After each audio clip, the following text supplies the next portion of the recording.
Hello and welcome back to Digital Assets Daily. Good morning, good afternoon, or good evening, wherever you are in your corner of the world. I have a fun video for you. Today I'll try and rush through it really quickly.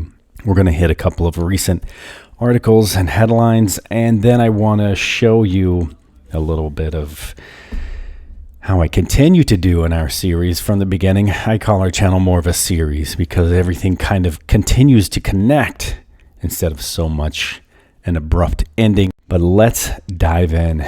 And you know, something about the colder air makes the coffee taste so much better. Okay, into the first article. Visa pushes into payroll with ADP partnership to kill paper checks. And we know Visa, as we've already shown, connects to Ripple and Stellar. Visa is taking direct aim at physical paychecks, and its latest partnership with human capital management software provider ADP.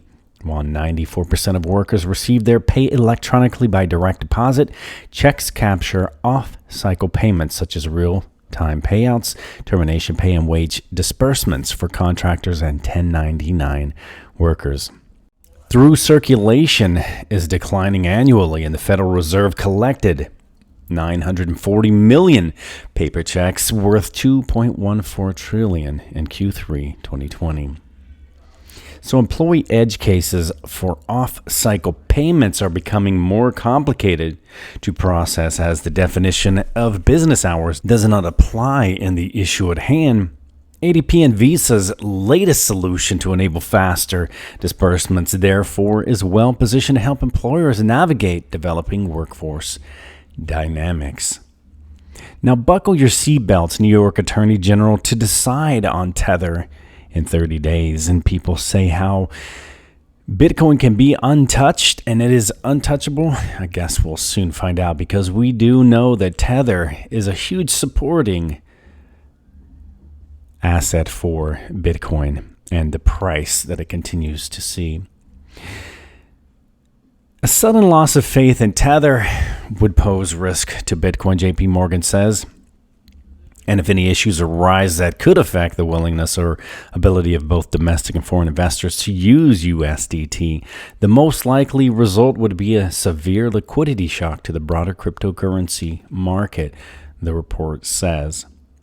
So, if any issues that could affect the willingness or ability of both domestic and foreign investors to use USDT, the most likely result would be a severe liquidity shock to the broader cryptocurrency market, which could be amplified by its disproportionate impact on HFT, high-frequency trading style market makers, which dominate the flow, analyst at JP Morgan mentioned in an 86-page report published Thursday.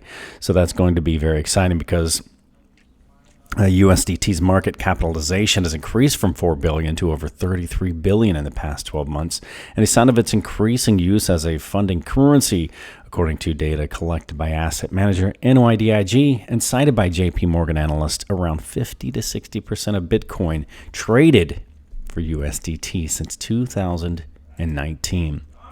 Now, the CBDC and tech enabling blockchain to drive change is another article. And the central bank digital currency, CBDC, represents a potential digital sea change in the daily function of finance. The key innovation is the adoption of value-based or token-based approach to money. Remember that token-based approach to money. CBDC tokens can exhibit features akin to those of bearer instruments, such as a banknote, encapsulating all of the properties needed to assign value, ownership, and transfer of ownership. Now, Mastercard and Island Pay launched the first digital currency card. Finance giant Mastercard has teamed up with Island Pay to deliver a world first, a digital currency-like payment card backed by a central bank. And I want to thank Dr. Bones at Dr. Bones67 for sending that article to me. Now, here's where I'm going to have fun, just to rest to show that how basically the integration, interoperability, and how, as we continue moving forward, the exclusivity will minimize, and it will begin to show how the other assets are needed, necessary, and will begin working together and with each other to begin making the new asset class of digital assets function smooth and properly. And then quickly, here we go. You just saw the Mastercard teaming up with Island Pay. Mastercard teams up with Stellar. And then you have Stellar Lumen CEO attends the IMF conference with Mastercard and the U.S. Federal Reserve. Wirex Mastercard is a competition killer, and who is also connected to Wirex is Stellar as well. And again, remember, as I'm having fun with this is not exclusivity, but it is showing how they begin to integrate, interoperate, and connect to one another. And you will be able to find a few other assets that work together smoothly. As we've always shown, Ripple and Stellar can almost be found everywhere you find the other. Now, Bermuda is to pilot digital dollar for rum sales, and as we got into that, under the pilot program, the popular local rum company Goslings Limited will be accepting digital Bermuda dollars through the Stellar network, and that does connect back to Bermuda dollars to the Island Pay, etc. Now, Stellar's plan to win global payments play nice with the finance cops.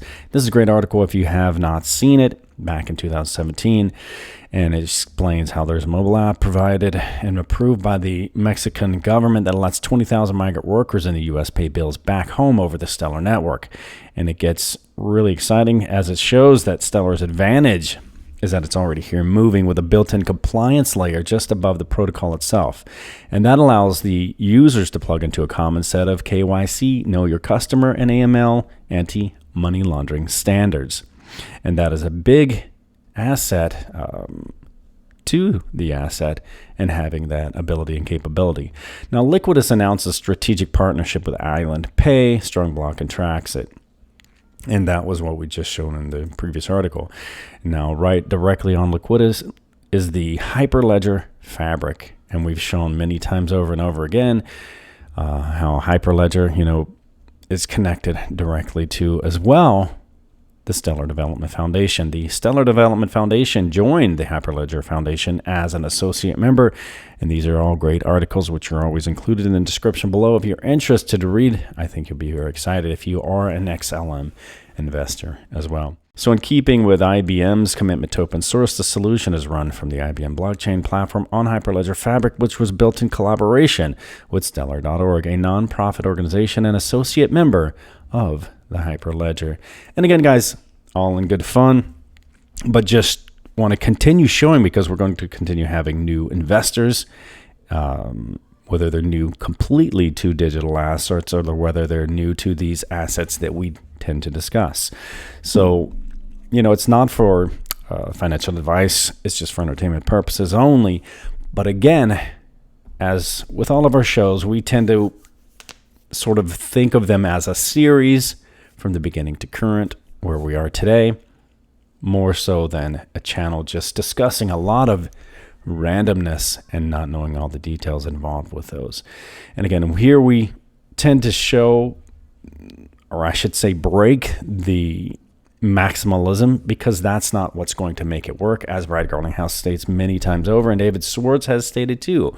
Once you get rid of the toxicity in the communities, we need each other to keep moving forward to make this seamless and smooth. And we need the success of those with utility. Those assets will be the ones who succeed, and those without utility and use case will fade away and evaporate on their own. So guys, I hope you enjoyed this quick video, and I want to leave you with a final thought. You are never too old to set another goal or to dream a new dream. And again, I want to thank the VIP Patreons, Surf and Gary Davidson. Much love to all of you, and we will catch you in the next one.